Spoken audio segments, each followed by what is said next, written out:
Alright, this is why I think fans are good to run. Because look at all this shit they get out of the air. Like, this is my main ceiling fan here in my kitchen. And I wipe this off once a month.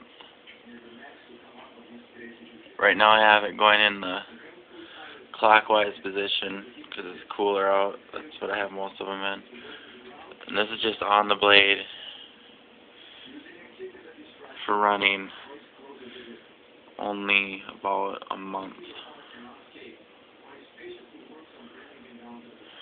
Right now I'm stopping it.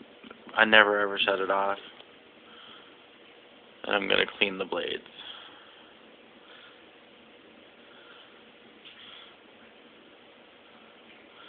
Look at that. It gets all this out of the air and you don't know how to breathe this in.